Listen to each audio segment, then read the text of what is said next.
Good morning. Today I'm going to read through day 3 of Lysa TerKeurst's Devotional, You're Going to Make It.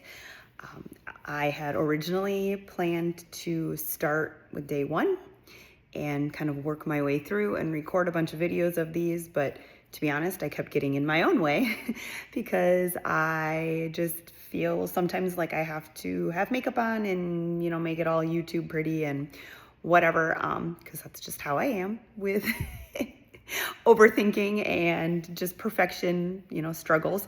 So this morning, God just said, nope, just like put it away. You know what you want to do. You know what you're going to talk about. Just pick it up and do it. It doesn't matter. So good morning.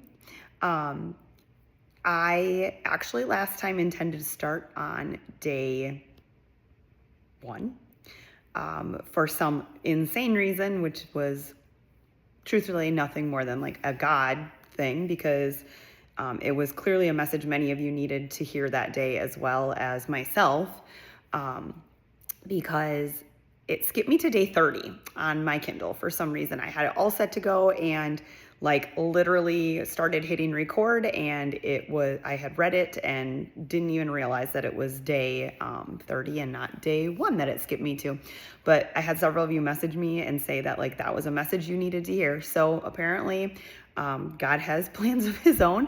So instead of going in chronological order, which will probably drive the OCD people insane, I am just going to do it that way. I'm going to just kind of see where God leads me, what he wants me to share with you. It's all out of the same book. So with that being said, we're going to do day 3 today, which is called Embracing Today's Grace, Even When I Don't Feel Grateful. The Bible passage for today is, therefore, do not worry about tomorrow, for tomorrow will worry about itself. Each day has enough trouble of its own. Matthew 6, verse 34. Sometimes being grateful means choosing to see what is instead of being blinded by what isn't. I'm going to reread that. Sometimes being grateful means choosing to see what is instead of being blinded by what isn't. It's a tough choice in some moments, brutal actually, but it's worth fighting through. Even now, I have days where I missed in my life things and it feels like a huge gaping hole. Everywhere I look, it feels like the hole is the center of my vision staring me in the face. But then I stop and shift my focus. I roll my sleeves up. I direct my gaze off that hole, and I enjoy rolling out some cookie dough with my granddaughters. I intentionally redirect my focus to these little girls, precious faces, and this priceless moment in front of me. And once again, I am reminded that there is so much more to this incredible life than the sum of our heartbreak. We can thank God for the gift of this day, enjoy the mess out of the day, receive the blessing of this day, dance it out one more time, fill the gaps with prayer throughout the day, and make it a goal to go to bed with a smile on your face.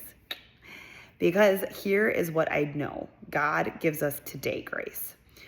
We should carry out what we must on this day. Then tomorrow we will have tomorrow's grace.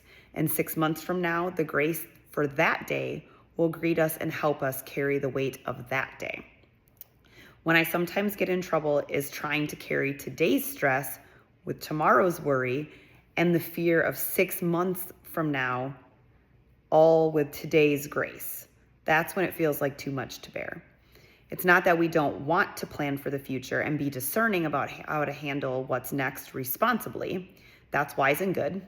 It's just that we don't want to become so stressed, fearful, and full of anxiety about tomorrow that we miss the good and the grace of today. So today, receive both the grace and the gifts of this day.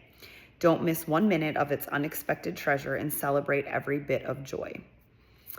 A statement to remember as you walk through today. God gives us today grace. And I'm going to read her evening portion because this devotional is broken up into morning and evening, because it's short and just kind of adds a little bit more to what she just mentioned. So she says, choosing gratitude right in the middle of what is hard isn't denial, but it is choosing to do only what can be done today. For me, choosing gratitude might look like doing what can be done that day. And then going to play in the sand with my amazing grandkids on a warm afternoon that is full of smiles. North Carolina blue skies and a crazy amount of washed up seashells. That sounds amazing. Maybe gratitude isn't something we have to contain within ourselves. Maybe it's something we experience and express right in the middle of it all.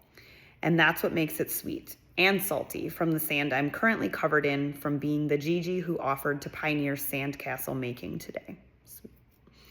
Before you go to sleep tonight, consider releasing that feeling that what's currently hard or challenging is the sum of your total life right now, and ask God to help you exchange this for a different perspective. There is a lot to unpack in here because I feel like a lot of times the sum of what is hard feels so much bigger than like everything that is going good in your life. And there have definitely been like major things happening in my life where I'm like, how am I going to make it through this? I don't even know. But then there also have been times where things are going good and something small happens and it feels like the biggest deal, right? Because it just throws your whole day off, throws your whole moment off. And personally, that's something I've been working through lately, is just trying really hard that like to teach my kids, especially, that just because your experience had a bad moment, maybe you didn't get, for my kids, for an example, like you didn't get an extra corn dog today at your lunch. I don't know. They've come home and been like, oh, lunch was terrible today. Why? Oh, because so-and-so got 5 corn dogs and I only got 4 or whatever. And I'm like mini corn dogs, I'm thinking, but I'm just like, that doesn't ruin your whole lunch. Like that lunch was still good. It was still a gift. We didn't have to make it ourselves and pack it. Like, so just, it's such a hard thing to do. And even kids are notorious for just finding like the fault. Like we always find the fault line. And there is literally so much good that happens in our day.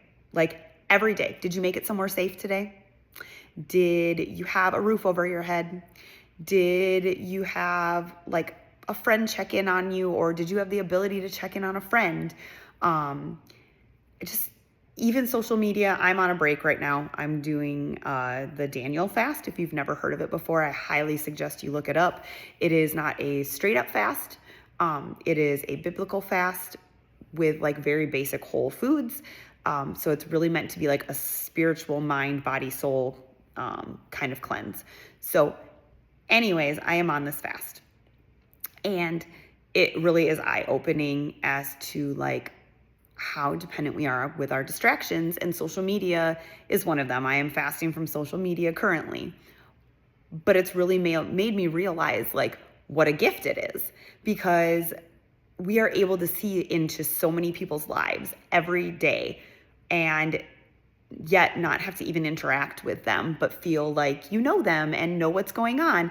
And I will tell you, like, not having that, I have had some major FOMO. Like, I miss seeing people, and I realized, like, I don't hear from anybody outside of that, like, very often. I deleted Snapchat, I deleted, Facebook, Instagram, like, all of it. So I am just solely using nothing right now. I don't know, text, phone call, which nobody does anymore. So all of that to say, like, it is a gift to connect with people. Social media can be used as a gift even when it's hard.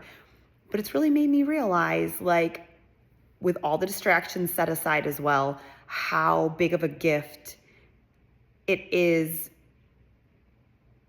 to just have the small moments in life be way more noticeable because you have released these distractions. Like, my food was a little bit more of my forethought. Is that the right word?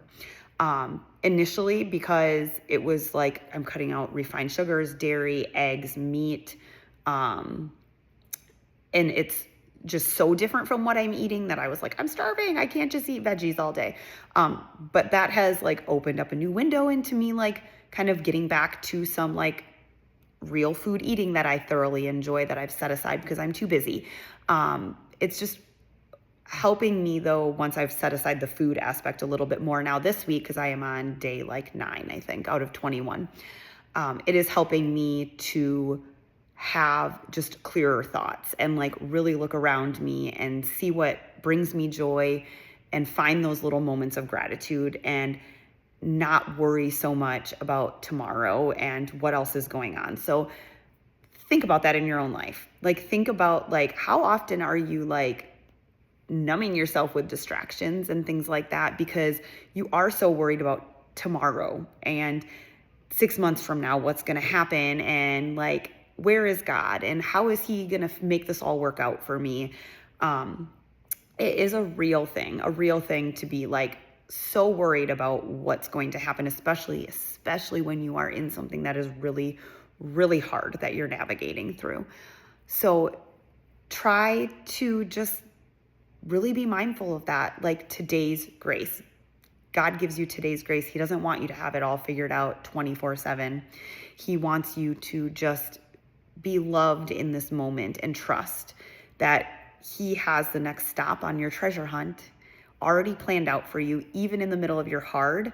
And when you start shifting that perspective to be like thankful and full of gratitude and like just more aware because you're not distracted by the nonsense of this world that we're not meant to focus on all the time, it really does start making your heart feel lighter. And that's how he wants us to live. He doesn't want us to live all like jumbled and chaotic all the time. He doesn't want us to feel like the sum of our entire life is just the hard and the bad.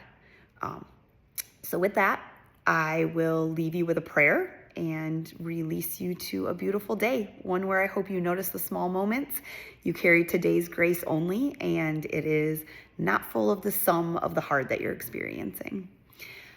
Dear Lord, you made me, you know me. I need your help where I am weak. Help me to see that even the smallest moments really do contain opportunities for gratitude, for thankfulness. Give me the courage and the grace to do what pleases you. I want to do your will and experience more of you in this season. In Jesus' name, amen.